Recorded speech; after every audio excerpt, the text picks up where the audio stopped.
Zago, boa noite.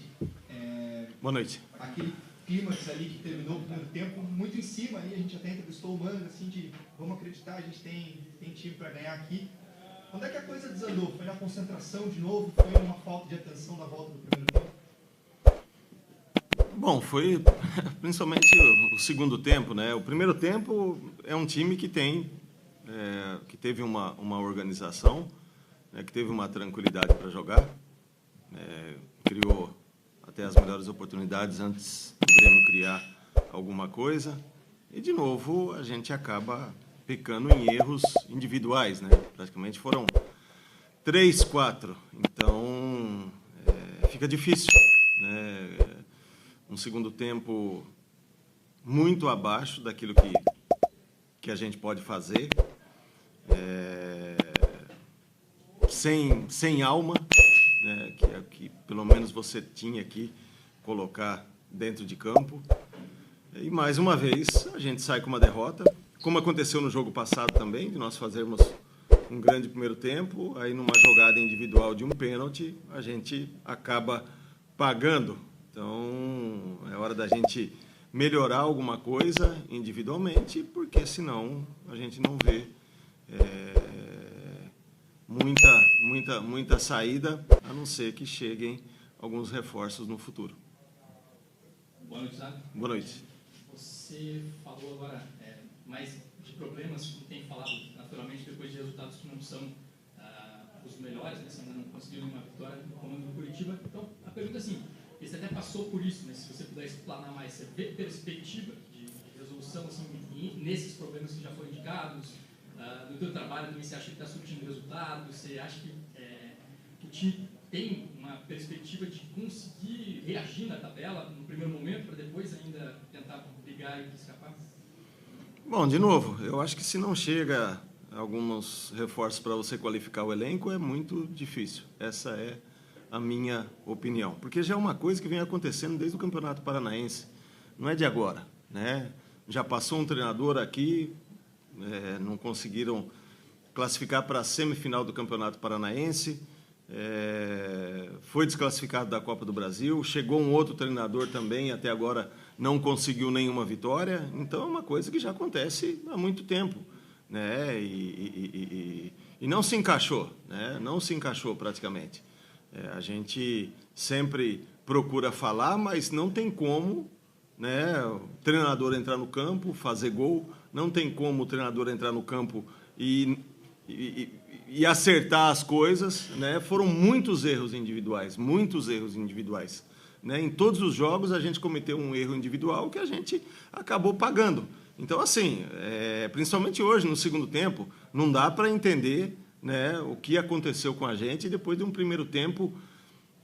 Acho que o melhor primeiro tempo, até melhor do que no jogo contra o Internacional, jogando na casa de um adversário de peso, a gente soube jogar, soube buscar o resultado. E no segundo tempo, praticamente, os jogadores entregaram o resultado, né? Então, assim, não sou de falar disso, mas chega uma hora também que não dá para você segurar, né? Não tem como eu acertar um passe, não tem como eu me posicionar numa jogada de escanteio, que foi uma jogada de escanteio praticamente que nós já tínhamos visto em outros jogos, e nós fizemos totalmente diferente daquilo que treinamos, né? Então é uma questão de concentração, é uma questão de cada jogador estar querendo jogar por si mesmo, né? Isso aí não existe, né? E são jogadores que já vêm desde o Campeonato Paranaense, que passaram pela Copa do Brasil e que agora estão no Campeonato Brasileiro. Então não tem como fazer. Se não chega alguma coisa para qualificar o elenco, vai para a Série B rapidinho.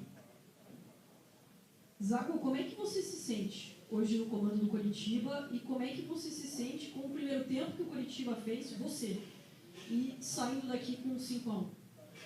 Não, eu mal porque me deu vergonha daquilo que aconteceu no segundo tempo, né? Principalmente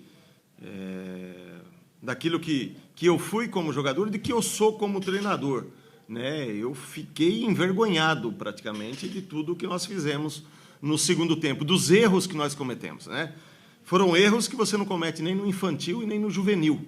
E isso aí foi falado dentro do vestiário com eles, né? Então, são erros que você não comete, nem no infantil e nem no juvenil. Então, assim, a diretoria até já falou que Se o pessoal está descontente para pedir, para sair, que facilita a saída, que é o que a gente fala sempre, né? A gente precisa, nesse momento, a gente não. O Curitiba precisa de jogadores que queiram tentar sair dessa situação difícil, que briguem pelas cores do Curitiba, porque, da maneira que está, é muito difícil. Ainda mais depois de um primeiro tempo organizado, de um primeiro tempo bem jogado, como nós fizemos hoje, né? Só que, assim, alguns jogadores não podem chegar em um determinado nível, que é a Série A do Campeonato Brasileiro, na minha opinião, um dos campeonatos mais difíceis do mundo, como a Premier League, não sabendo cobrar lateral, não sabendo a hora de fazer um passe, de colocar o companheiro em melhores condições, de olhar antes do adversário chegar, de fazer uma cobertura, né? Isso aí são coisas que já vem acontecendo há muito tempo, a gente tenta corrigir, só que não dá para você corrigir algumas coisas com jogadores profissionais, né? Isso aí tem que ser corrigido um pouco lá atrás, porque não é fácil. Quando um jogador tem um determinado erro, já está acostumado, já está viciado em cima daquele erro, é difícil para você remediar as coisas depois. Zago, você está dando um diagnóstico muito forte sobre o que... Não é forte, não. Não é forte, não. É o que pode acontecer com o Curitiba. Se não reforçar, cai para a segunda divisão. Minha pergunta é até em cima disso. Ainda dá tempo de salvar? Tempo dá, desde que você consiga qualificar um pouco mais o elenco, né? Não é fácil, né? Porque uma equipe é construída em dezembro e janeiro. Em novembro você já começa a trabalhar e constrói ela em dezembro e em janeiro. Se foi construída errada, não dá para remediar muito agora, porque a janela de inverno aqui no Brasil é para você fazer uma pinceladinha, 2, 3 reforços e basta, né? Do jeito que a gente está vendo, a gente precisa de 7, 8. E não é fácil achar 7, 8 no mercado nesse momento, porque eu costumo dizer, passarinho, curió, coleirinha, está tudo preso. Pardal tem um monte voando, né? Só que o passarinho, o melhor, ele já está preso e os clubes não vão liberar. Então não adianta a gente vir aqui, enganar o torcedor e falar, né? Não, vamos tentar. Eu acho que tem que ser tentado até o final. Só que se não reforçar, não chega. Quanto você está motivado versus magoado versus revoltado com essa situação? Quanto a tua motivação de tirar o time dessa situação se sobrepõe a essas outras situações? Não, vontade de trabalhar eu sempre vou ter. Isso aí faz parte do meu DNA, né? Como todo mundo está falando hoje, faz parte do meu sangue. Então, trabalhar, abaixar a cabeça, eu nunca vou abaixar, né? A questão da continuação ou não já é uma questão da diretoria, né? Fico magoado porque, principalmente no segundo tempo de hoje, faltou sangue, né, no olho dos jogadores, entendeu? Principalmente dos jogadores que jogam atrás, que procuram, né, transmitir, tem que transmitir alguma coisa a mais para o pessoal da frente. E aí a gente vê um monte de ovelhinha, né? Isso aí no futebol hoje em dia é muito difícil vencer, os caras passam por cima, como acabaram passando por cima de nós no segundo tempo, né? A gente conversou que o Soares, ele é um dos 10 maiores jogadores dos últimos anos, né? Mas o Soares hoje é no curto. Se você tira o curto dele, que ele tem ainda aquele pique para chegar na bola, você acaba controlando, porque não é aquele jogador de contra-ataque, de ir no espaço numa bola longa, né? Porque a idade vai chegando e não é dessa maneira que ele trabalha. E em 2 jogadas, né? Uma que ele foi no fundo e cruzou, e na hora do terceiro gol, a gente parecia boneco olhando ele fazer tudo que tinha que fazer. Você fez duras críticas ao time, né, aos jogadores. Agora, muito. Para o próximo jogo, é o mesmo elenco que você conta. Não sei se para o primeiro, depois da abertura da janela, você já vai ter jogadores em condições. Como é que vai ser o trabalho com esses jogadores? Não, o trabalho vai ser o mesmo, porque são profissionais e estão errando, entendeu? Então, já falei na cara, falo todo dia e estou falando aqui agora, porque chega só da gente ter culpa naquilo que a gente faz. Então, assim, primeiro a culpa é de quem construiu o grupo, né? Quem montou esse grupo é o maior culpado, né? Porque os jogadores também não têm tanta culpa de estarem aqui. Se eles estão aqui, porque teve alguém que contratou. E se contratou errado, o cara também tem que assumir essa culpa, né? Essa culpa não pode ser só do treinador.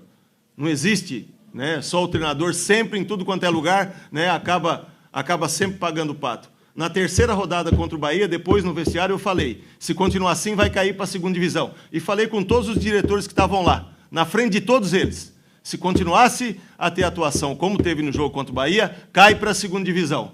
E hoje não é diferente. E eles sabem. Então, eles têm que assumir a culpa, têm que ser um pouco mais homem dentro de campo e não fazer as cagadas que fizeram no segundo tempo.